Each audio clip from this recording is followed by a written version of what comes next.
Welcome to the African History Network show right here on 910 a.m. the Superstation, the Future of Radio. Hey, I'm your host, Brother Michael Imhotep. It is Tuesday, February 16th, 2021, and we are live. Hope everybody's doing well. Today is a very, very busy day.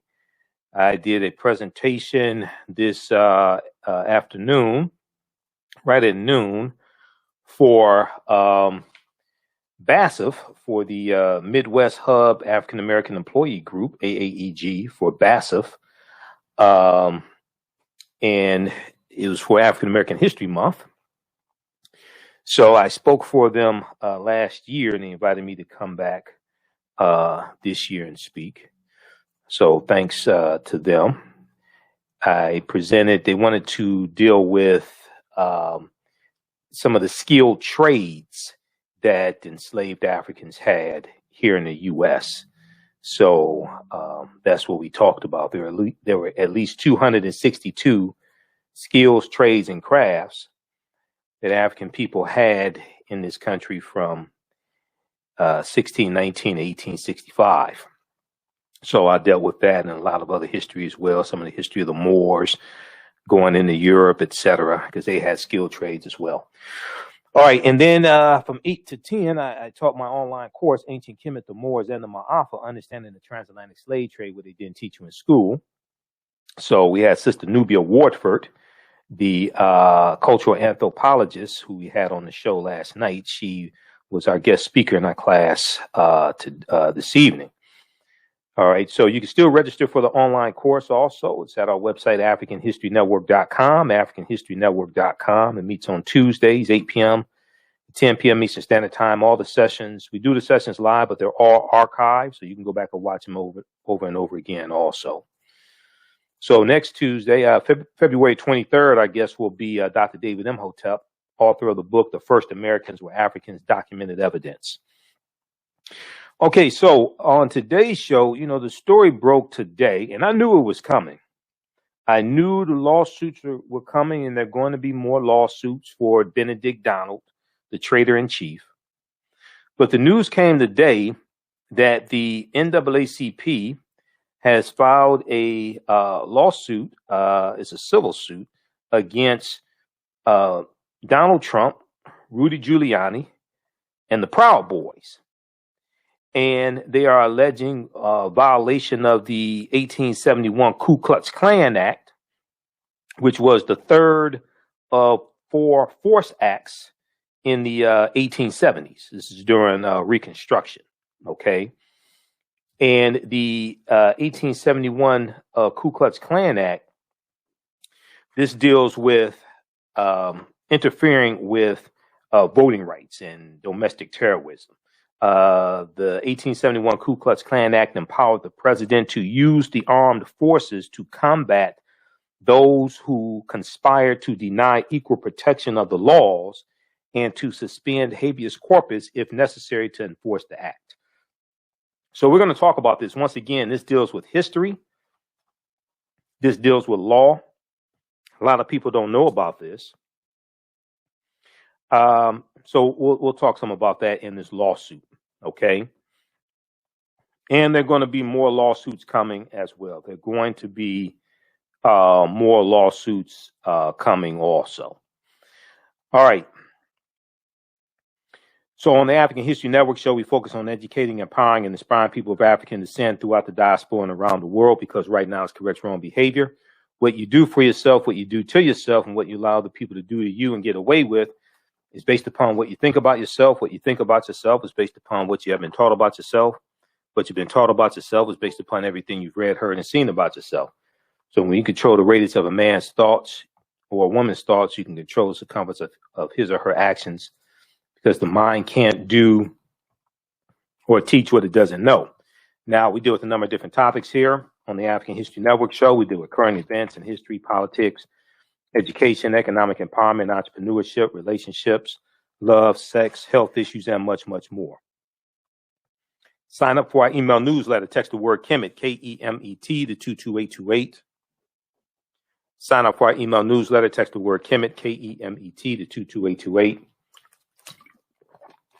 or at our website, AfricanHistoryNetwork.com, AfricanHistoryNetwork.com. Sign up for our email newsletter there as well. If you'd like this type of information, you want to support the African History Network, you can do so through Cash App, $TheAHNShow, through Cash App, $TheAHNShow, through Cash App, or through PayPal, paypal.me/TheAHNShow, paypal.me/TheAHNShow, or at our website, AfricanHistoryNetwork.com. We just posted the link here, so it helps us stay in the air 6 days a week, keep doing the research, pay some of the bills, stay on the air, etc. All right. Then you can also register for our online course, Ancient Kemet, the Moors, and the Maafa, Understanding the Transatlantic Slave Trade, what they didn't teach you in school. And when you register, you can watch Class 1 from February 9th and Class 2 from February 16th. Okay. Meets Tuesdays, 8 p.m. to 10 p.m. Eastern Standard Time. You can watch from around the world. We do the classes live. All the classes are recorded, so you can go back and watch them. All right. I want to jump into this story before we come up on the break here.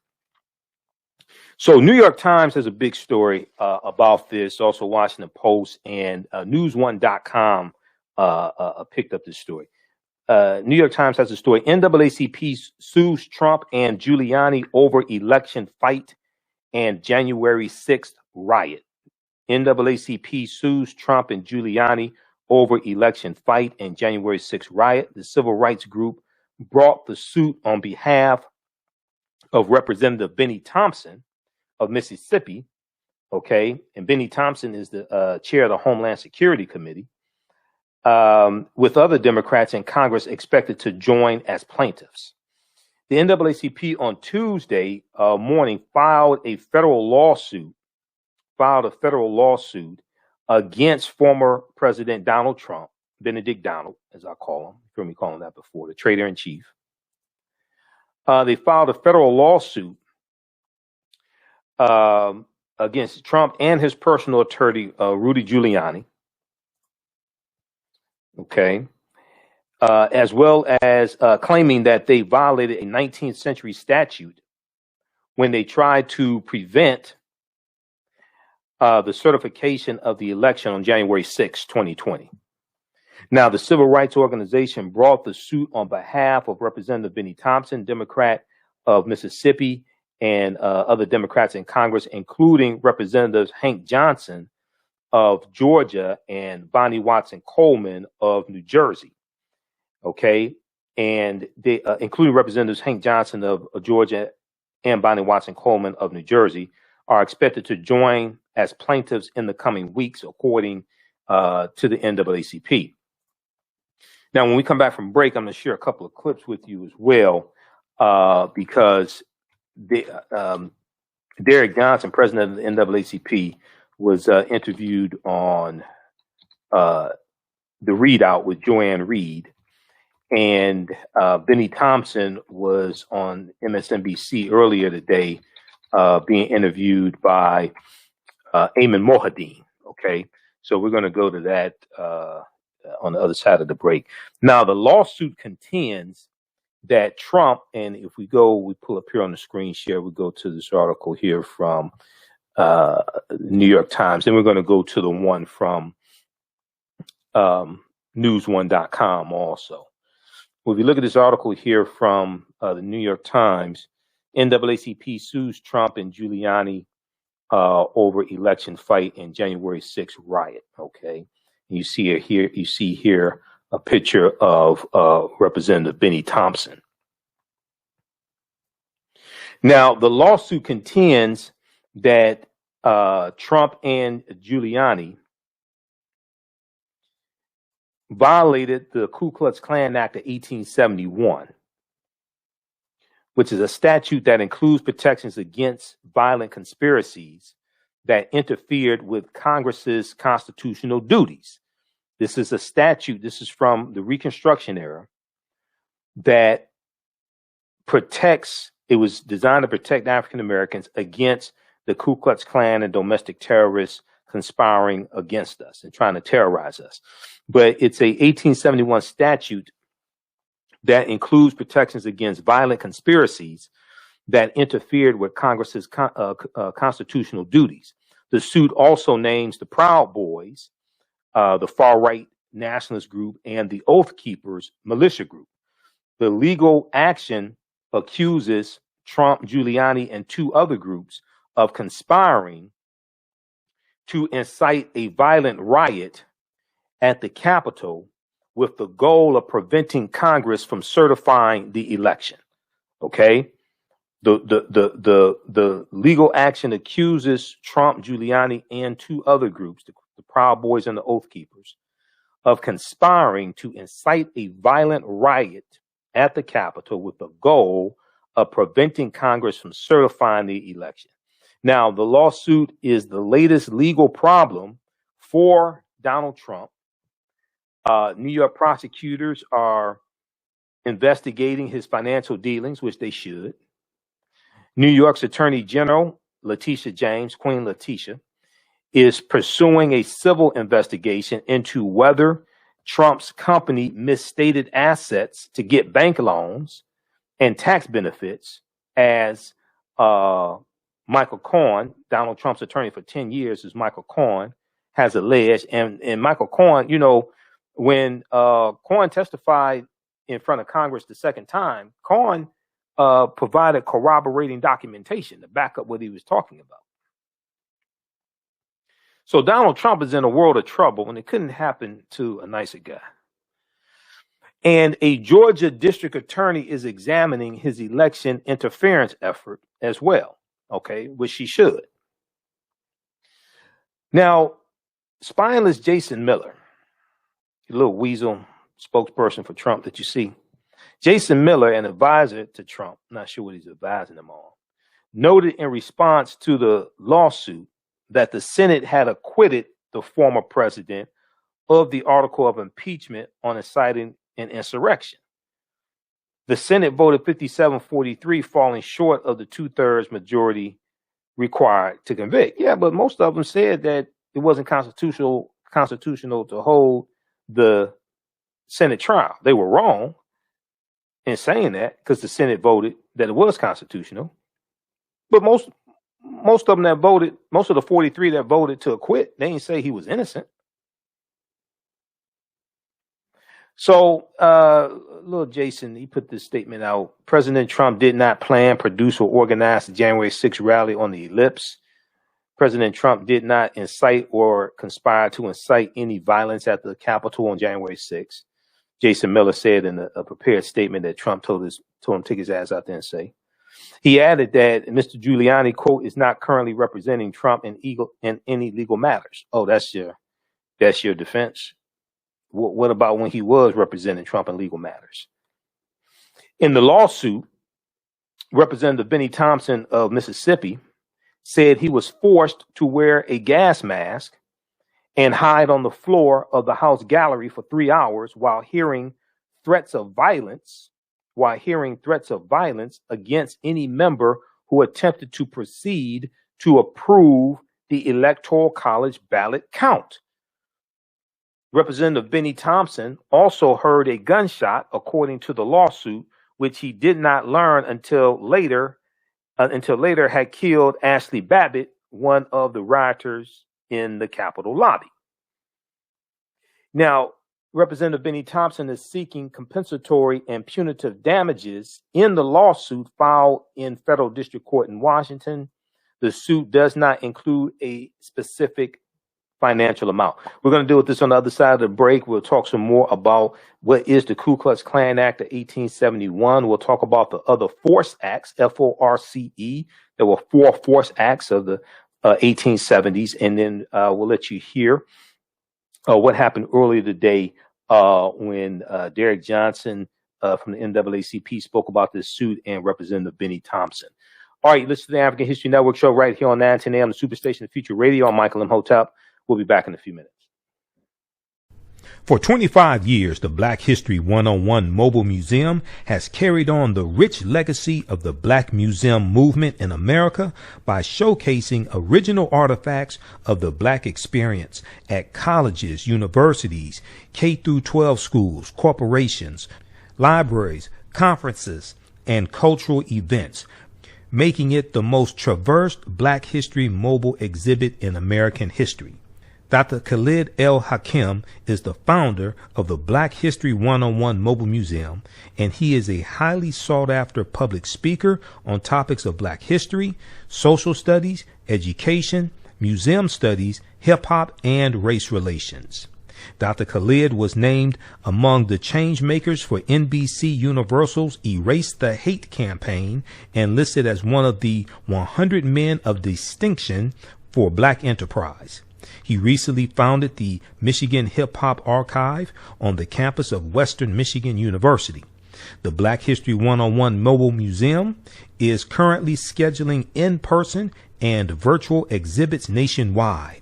For more information, please contact Dr. Khalid El Hakim directly at 313-645-4197, 313-645-4197, or visit their website at blackhistorymobilemuseum.com. That's blackhistorymobilemuseum.com. You can also email him at bhistory101@yahoo.com, bhistory101@yahoo.com.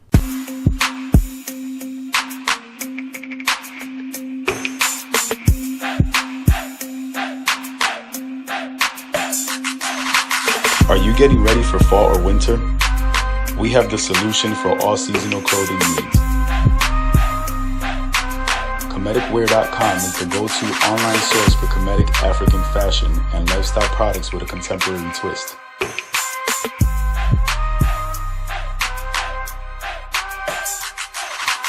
We're committed to offering unique styles reflecting our African heritage.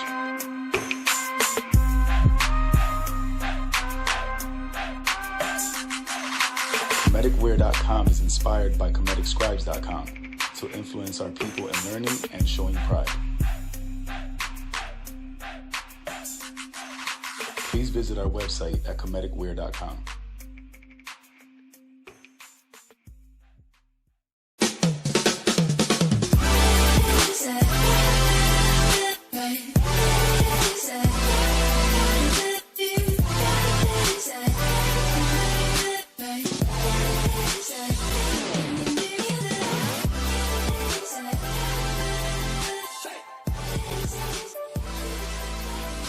Visit 4glossygirls.com. That's the number 4glossygirls.com, and follow them on Instagram at 4glossygirls.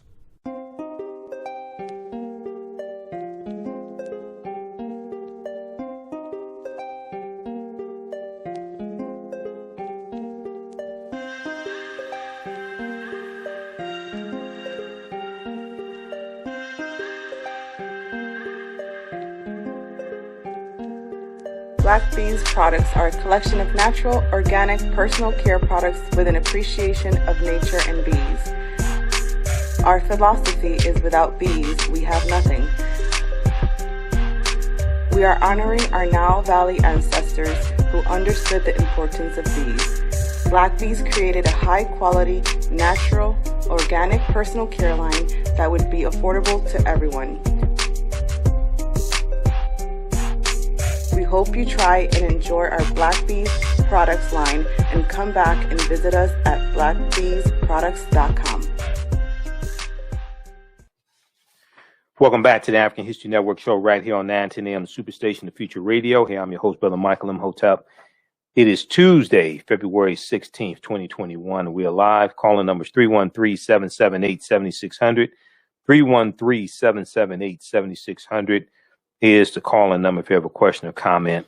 Right before the break, we were talking about the lawsuit filed today by the NAACP on behalf of Representative Benny Thompson and others suing Donald Trump, Rudy Giuliani, the Proud Boys, and the Oath Keepers, alleging violation of the Ku Klux Klan Act of 1871.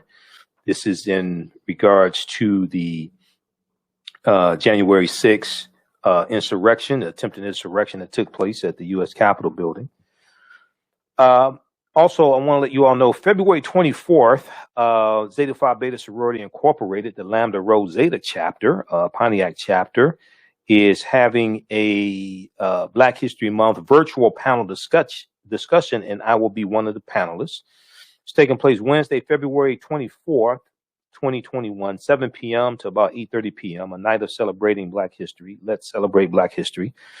So if you visit our website, AfricanHistoryNetwork.com, AfricanHistoryNetwork.com, we have the information there. You can register for it. It's free to register. And there are accepting donations also. And it's a Zoom presentation.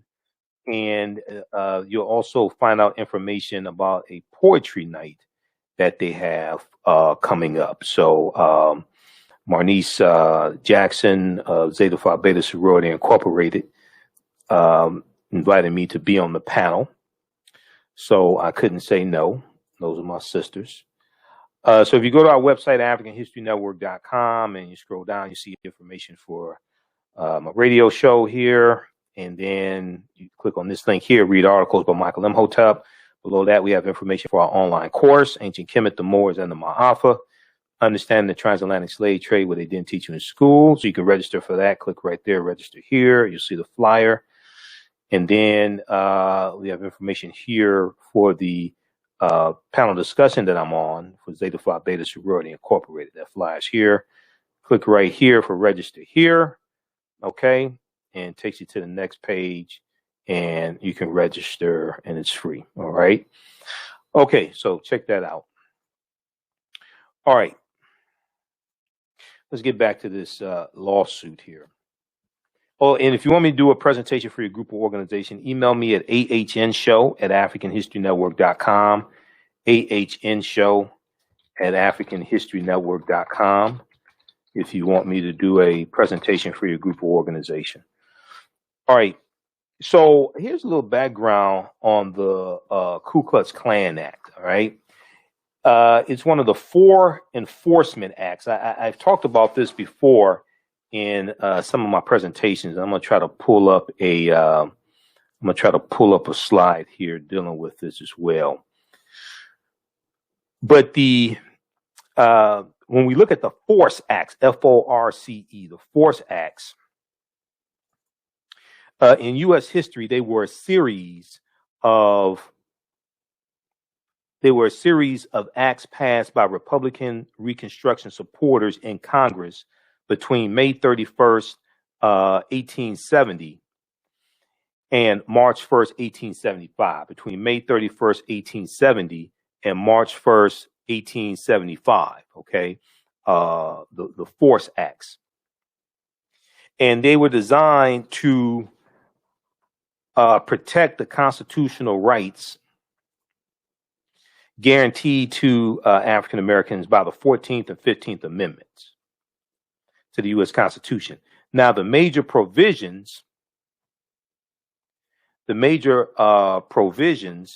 of the acts authorize federal authorities to enforce penalties upon anyone interfering with the registration, voting, office holding, or jury service of African Americans. All right. Now, these laws are still on the books, even though they were weakened. I think it was about 1883. U.S. Supreme Court struck down part of the 1871 Ku Klux Klan Act, but it's still on the books and it's still being used today as well. Prosecutor Kimberly Gardner in the St. Louis area is using that against police and elected officials down there in St. Louis. New York Times has an article dealing with that. Okay, let's look at this here. This is part of a presentation that I do, Black Migration 1619 to 2019, and I do it during African American History Month. So I have information dealing with the Ku Klux Klan Act. So what were the Force Acts? Okay, what were the Force Acts? Now this is from Britannica.com. Britannica.com has a section dealing with the Force Acts.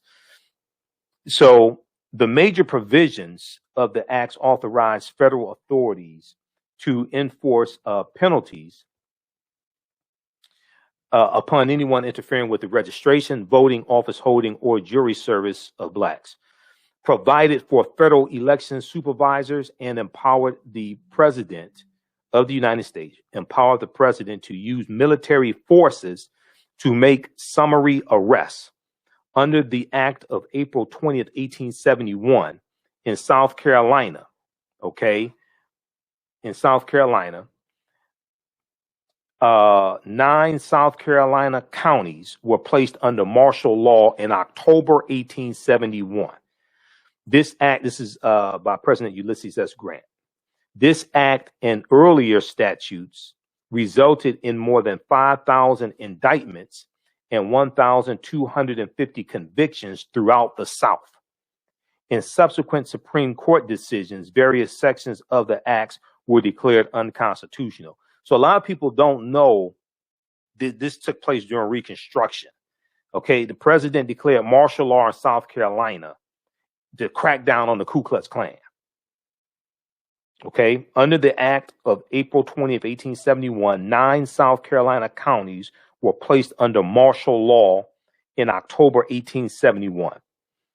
This act and earlier statutes resulted in more than 5,000 indictments and 1,250 convictions throughout the South. So read about the Force Acts at Britannica.com,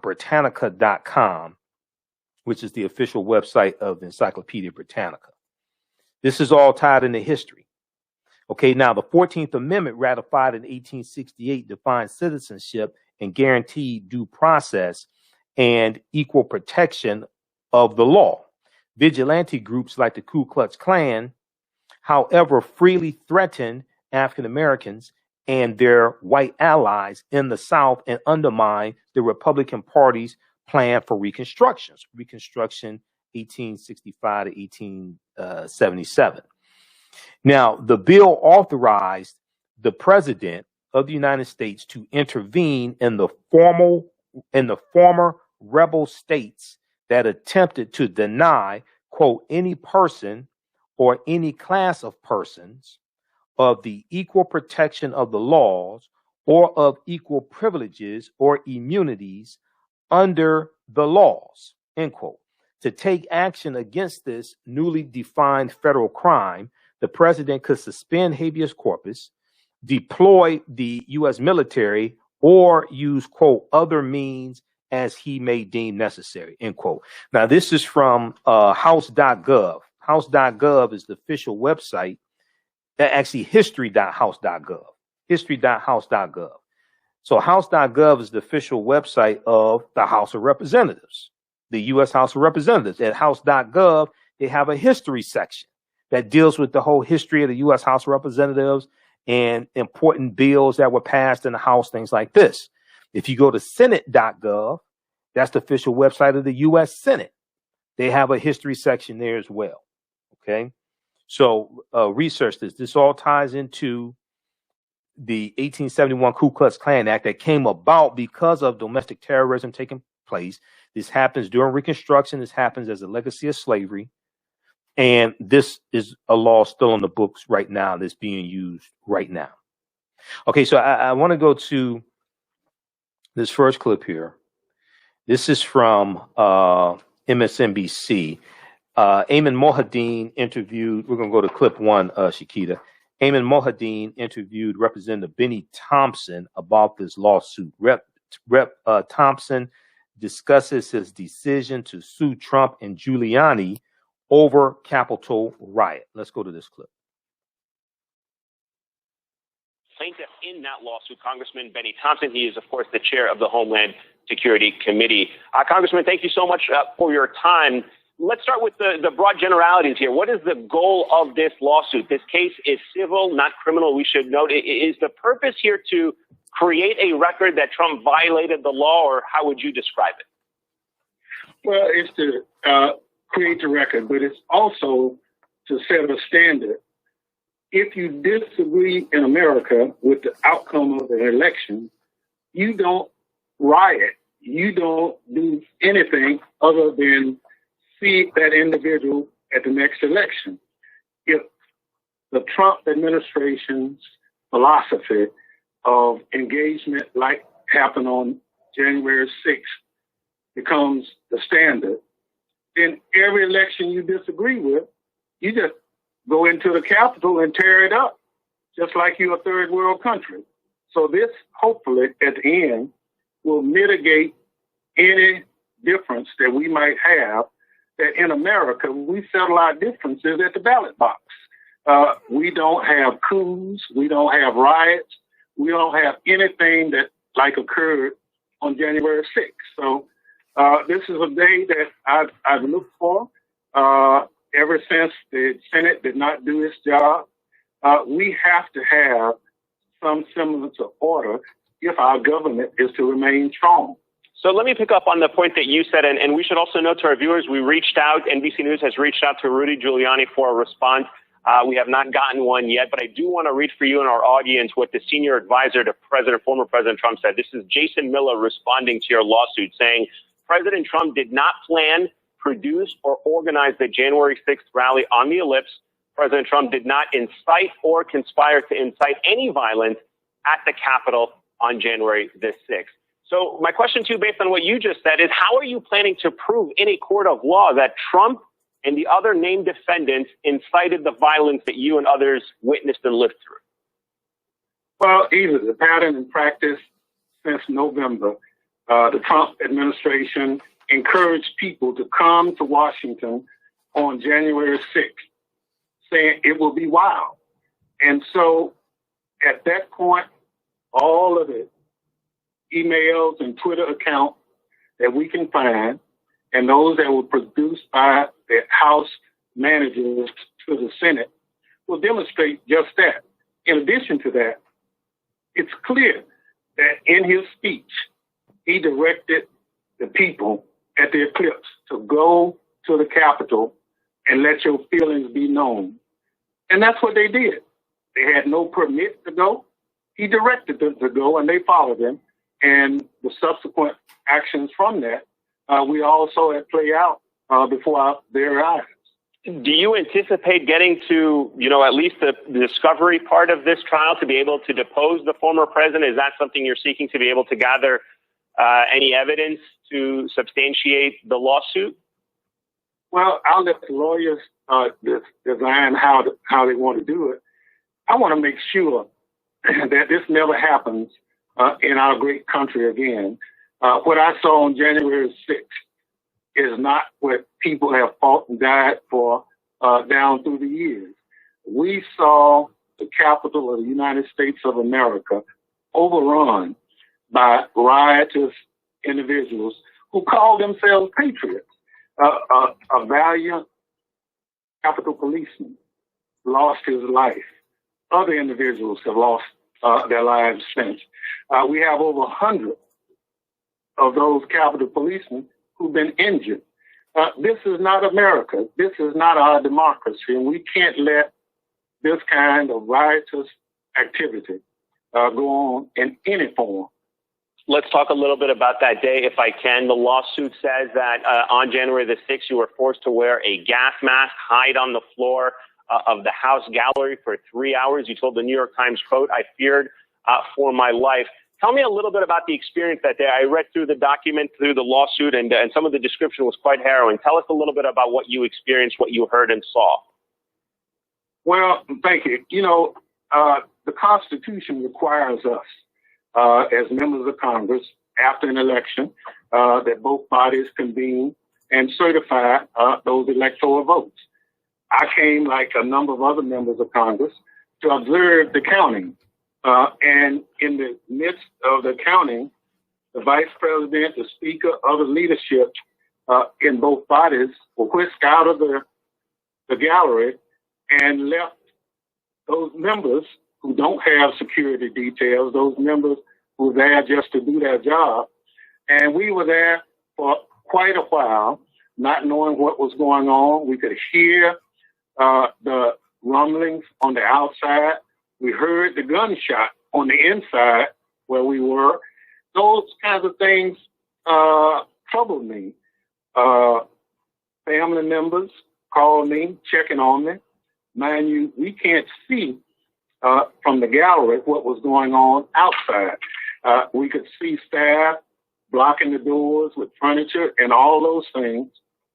And ultimately, we were directed around the entire gallery, but unable to get out because people had gotten to the third floor of the gallery and about to enter the gallery.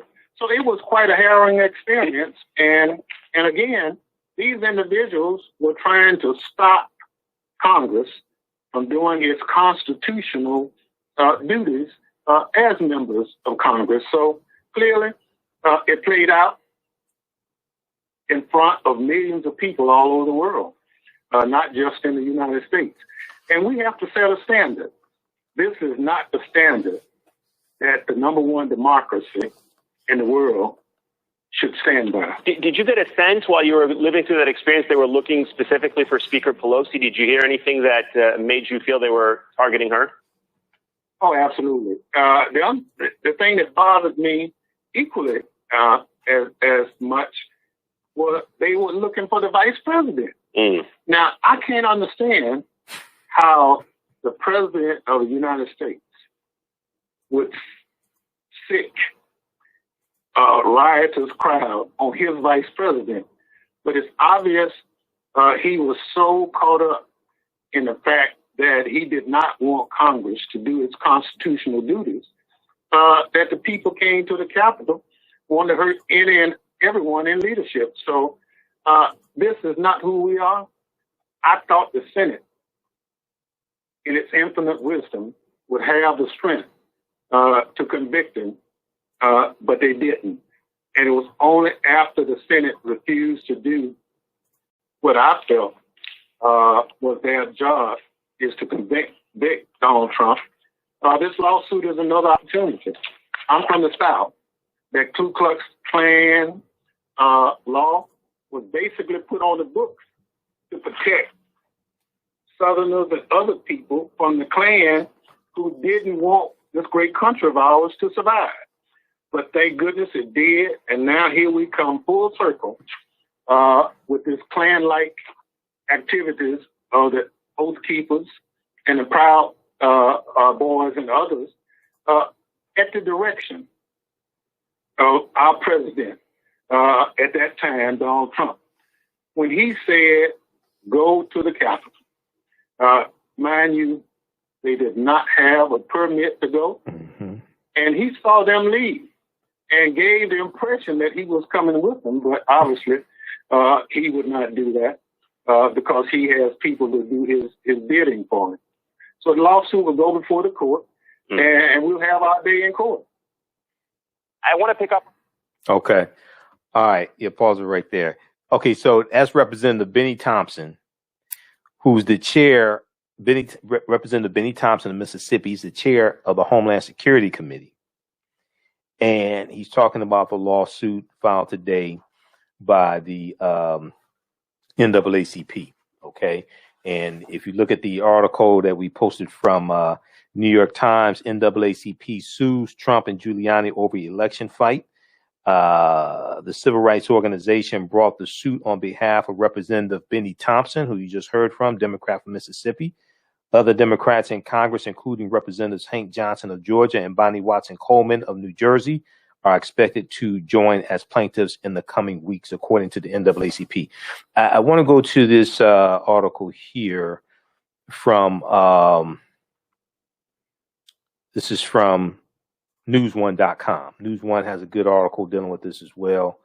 The Ku Klux Klan Act of 1871 explained, as NAACP sues Trump Proud Boys for violating it.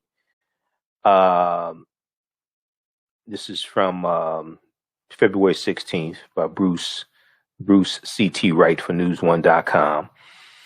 And they talk about, and they say the nation's oldest civil rights organization on Tuesday filed a lawsuit citing the nation's oldest hate group and alleging that the former president, his lawyer, and far-right extremist groups violated a law that is nearly 150 years old. Okay.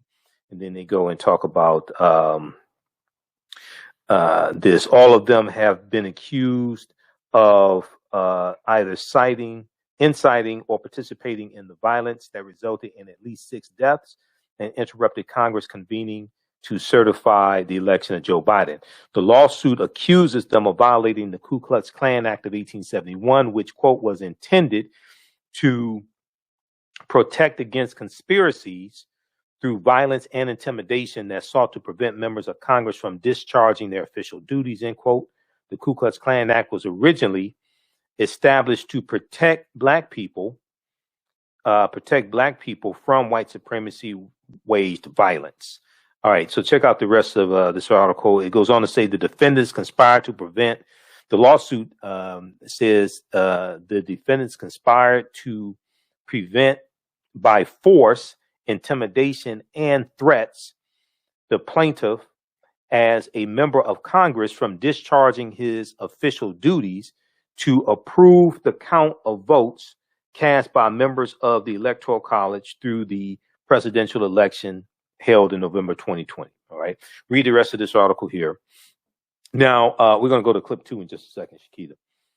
I showed you, while the first clip was playing, I showed you from my slide presentation.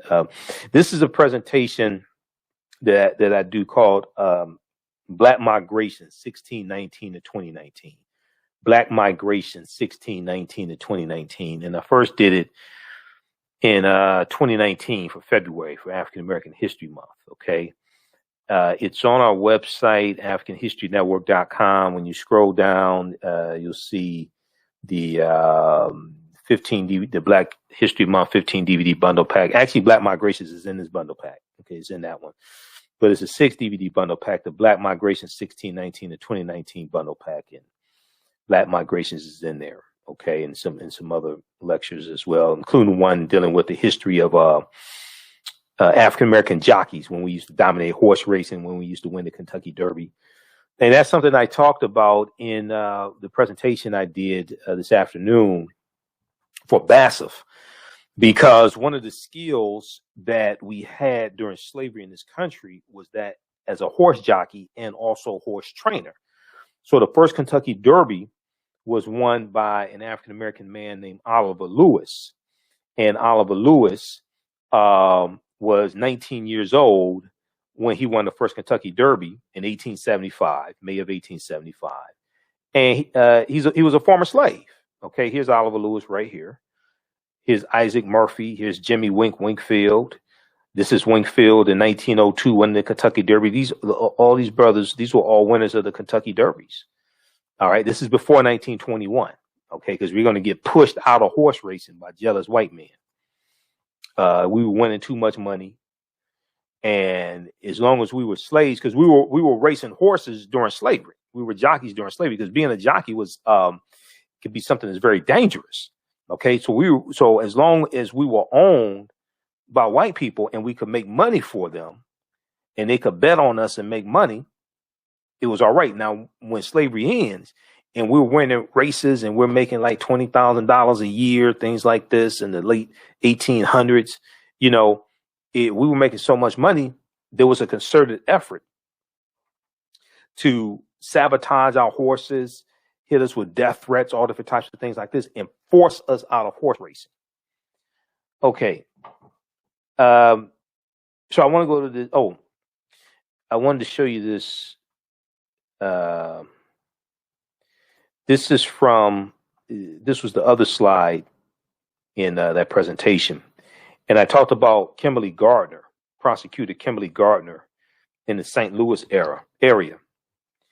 And in January of 2020, this is an article from the New York Times, January 2020, prosecutor sues her own city under a law passed to fight the KKK.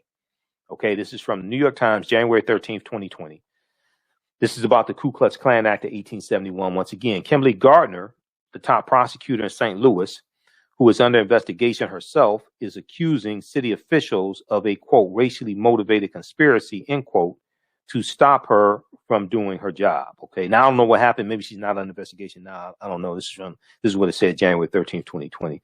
It's not really the point. The point is she's using the Ku Klux Klan Act of 1871.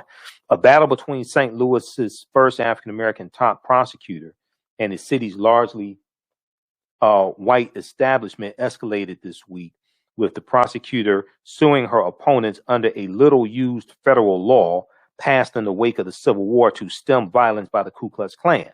Kimberly Gardner, the St. Louis Circuit the St. Louis Circuit Attorney,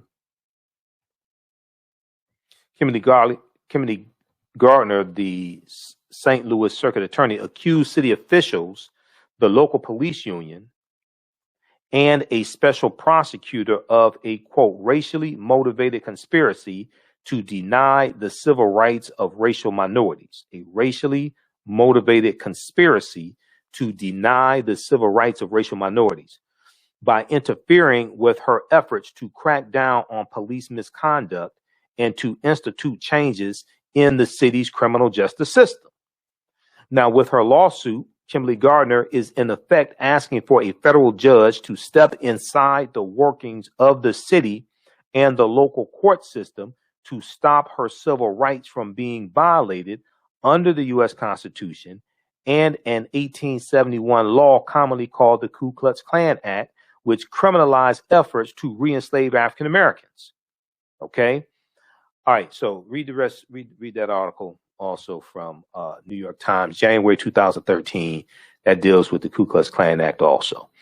All right, I want to go to this last clip. This is from the Readout, Joanne Reed, MSNBC, NAACP President Derek Johnson on suing Trump over Capitol riot. Quote, we must hold people accountable, end quote. Let's go to this clip, Shakita.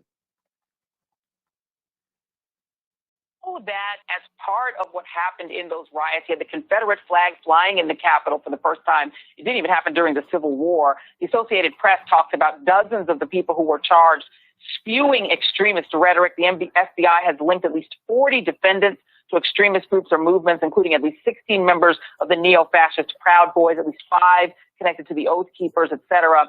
Is the crux of this lawsuit and the linking it with the Ku Klux Klan Act, is it about the racism of the people that were involved, or is it about the organizational sort of effort that somehow is connected to the way the Klan used to behave in the view of the NAACP and Congressman Thompson? Yes, all of the above. Domestic terrorism in this country have always been rooted in white supremacy. Let's be clear about that. The actions of the 30s, 40s, up to present has been the basis of people who see certain citizens as legitimate and other citizens as not legitimate. The Klan Act was put in place to ensure Southern legislators will have the ability to exercise their sworn duties as congresspersons without intimidation and fear of retaliation. What we have seen as a result of January 6th is the need for the act to be enforced fully, because the Republicans in the Senate refused to carry out their responsibility in the face of all of the facts that Donald Trump, Giuliani, all the groups connected to them, planned this out well before January 6th and carried out in a way in which they were seeking to delegitimize African-American folks across the country. And we know that the NAACP has actually been involved and been a party to suits against the Ku Klux Klan itself in the past. In one case, there was a big settlement that wound up basically making the NAACP the owners of the Klan's former property. That happened in 1987. What is the outcome that this lawsuit is seeking to have? Is it seizure of assets? Is it what is it that Congressman Thompson is trying to? What is his end game? What does he want out of the suit? So first of all, he's the first of what we hope to be many members of Congress to join this lawsuit because no one has been held accountable. It has been our experience as African Americans that if you allow this type of domestic terrorism to go unchecked, it would only expand and spread. So we must hold people accountable. Secondly, if there are any assets to be seized, we must cripple their ability to carry out any of these things in the future. And then thirdly, when it comes to Donald Trump, if we don't cut off the serpent's head, we will be guaranteed that the snake will bite. And at some point, he must be held accountable for all the harm he has caused, not only to the African American community, but to our democracy. How can we go and fight abroad the Taliban if we're unwilling to address the domestic terrorists that live in our backyard?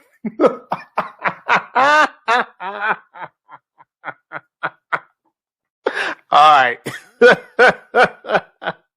So that's Derek Johnson, president of the NAACP. How you gonna go fight terrorists abroad and you don't want to deal with the domestic terrorists at home? Okay. So once again, if you look at this article again from news1.com, Derek Johnson said, quote, if we don't put a check on the spread of domestic terrorism, it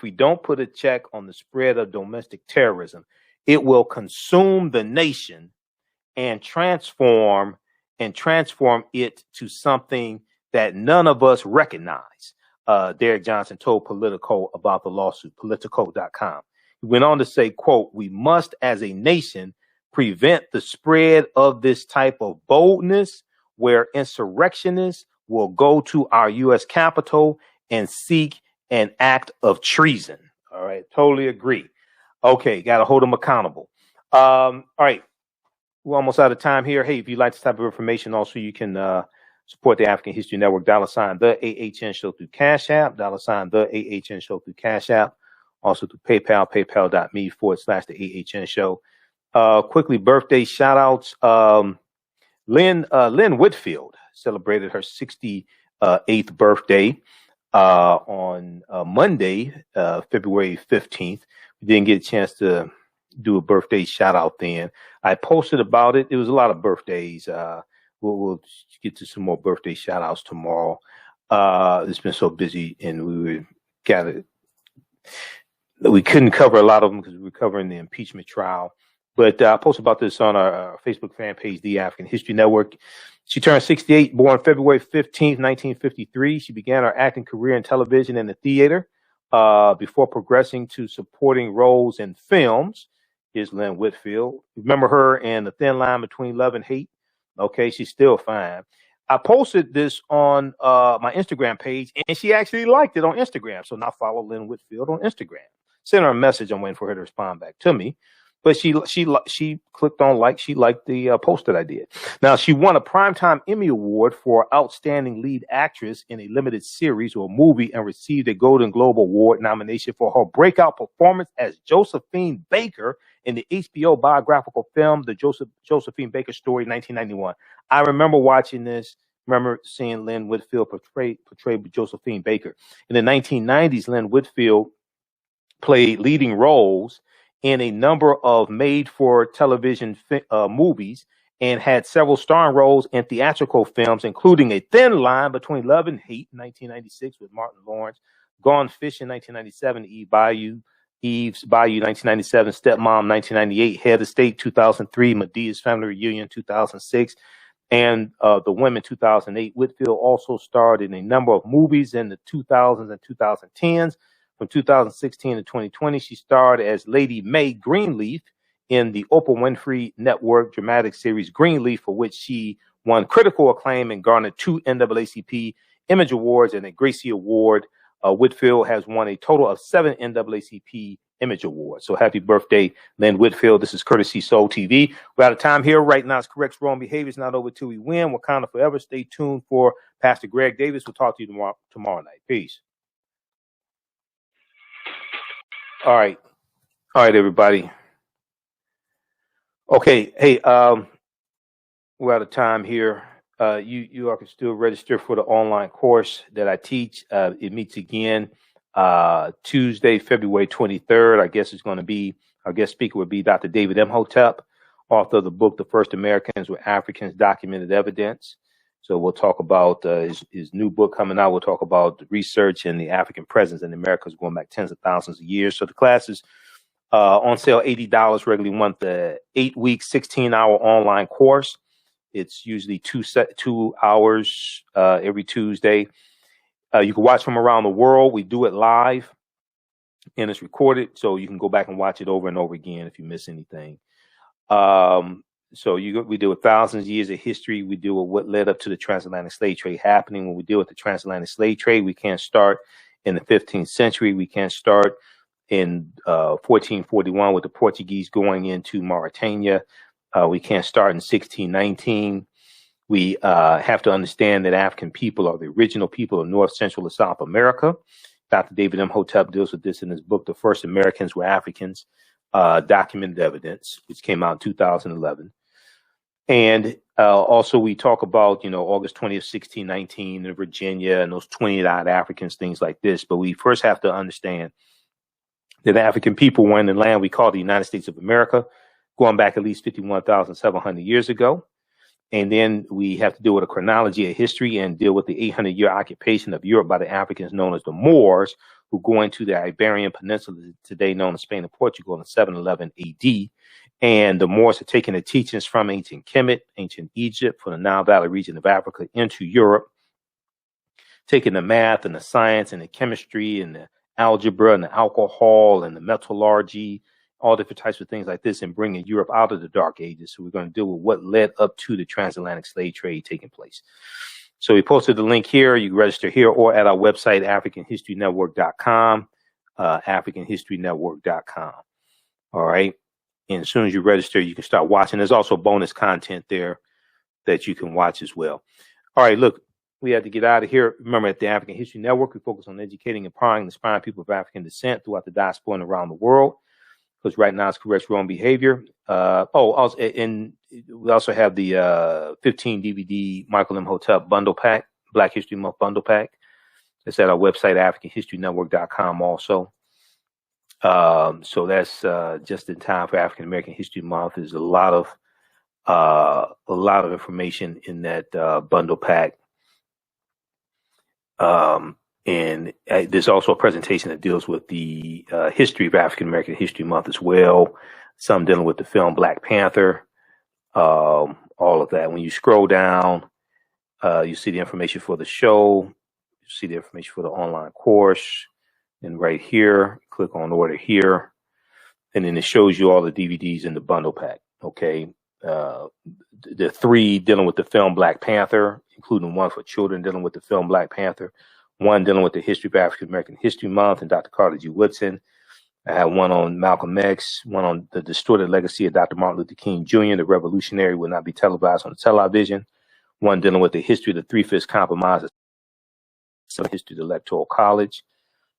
This one deals with economic empowerment and entrepreneurship. This deals with the history of the Star-Spangled Banner, the racist history of the white national anthem and the Pledge of Allegiance, and Francis Scott Key, who wrote the national anthem, the Star-Spangled Banner in 1814 during the War of 1812. Also deal with the history of Colin Kaepernick's protests. This is a double lecture I did with Dr. David Imhotep. He talked about the first Americans were Africans, documented evidence. I dealt with great African women in history, the mothers of civilization. And then there's some other ones in here also. This deals with redistributing the pain, historic examples of economic boycotts that we've had. And then this deals with the Tuskegee experiment of untreated syphilis of the Negro male, the real history of it, because they did not inject them with syphilis. There were 600 men in the study. 399 of the men had an early form of syphilis called latent syphilis, where you don't have symptoms, but you have syphilis. 201 of the men in the study were the control group. They didn't have syphilis. So a lot of what people think happened with the study is not true. It's more urban myths. You get great African women in history, the mothers of civilization. So I deal with some well-known. This is you'll actually get the 4-hour presentations, a 2 DVD set, 4 hours. So I deal with African women in all different time periods all throughout our history. Okay, so those are just a few. And then also you get ancient Kemet, the winter solstice, and the history of Christmas that deals with the pre-Christian origins of Christmas and the winter solstice festivals that were celebrated amongst Europeans, different things like that. The festivals like the Roman Festival of Saturnalia and Festival of Mithra amongst the Persians. And we deal with the pre-Christian origins of Christmas. Okay. All right. So check that out. That's the Michael Imhotep Black History Month 15 DVD bundle pack. We had those shipping out this week. Okay, we have to get out of here. Talk to you all tomorrow night. Peace.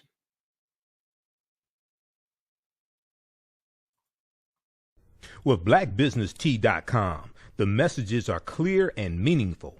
Keep your business in the black and out of the red.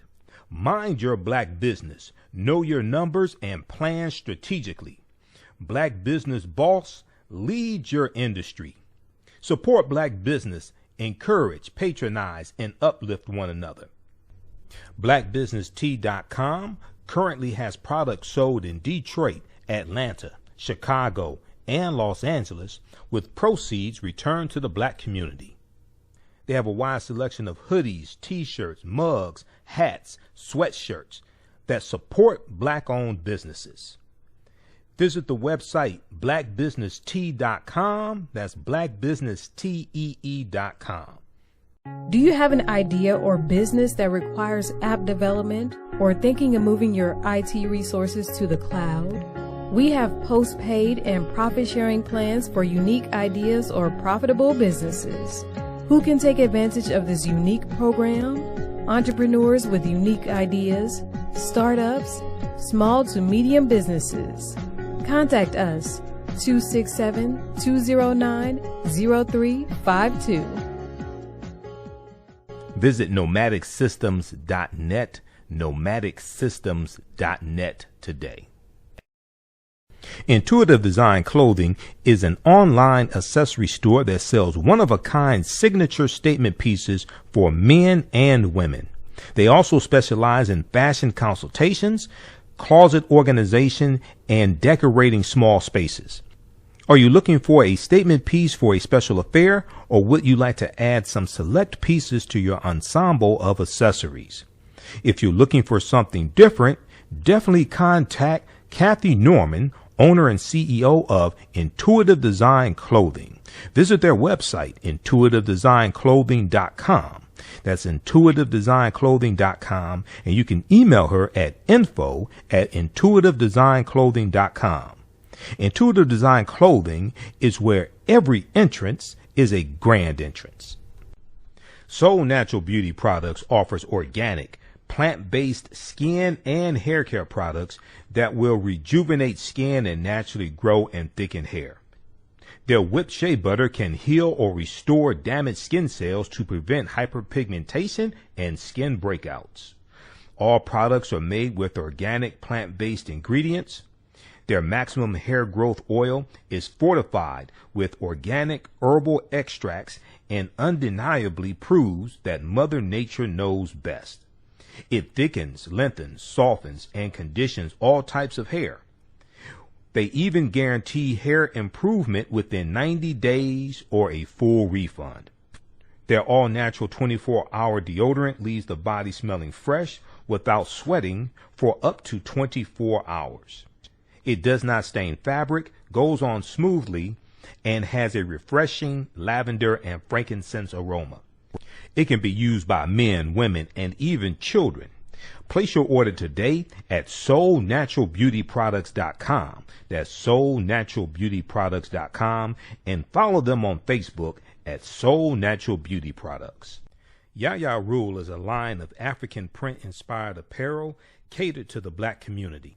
The pieces include t-shirts, sweatshirts, hoodies, jackets, dresses, skirts, activewear, bags, and other accessories and home decor. This brand offers a revived way for men and women to wear their black pride and honor their African heritage anywhere at any time. This apparel line is for anyone, whether you are working in the corporate world, are an entrepreneur, or an artist. Their selection will allow you to casually let your pride shine or dress it up as wanted. It is for those who have already embraced African fabrics and for those who are just getting introduced to them. Reclaim and experience a part of our culture with rich and colorful African prints. The clothing line and the accessories are available right now starting at $17.99. For more information on the new items and accessories, visit yayarule.com.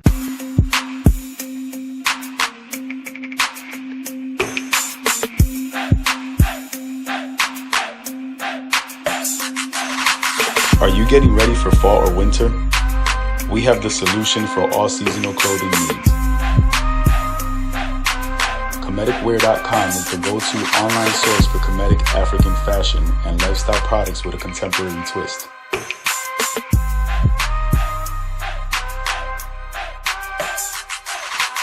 We're committed to offering unique styles reflecting our African heritage.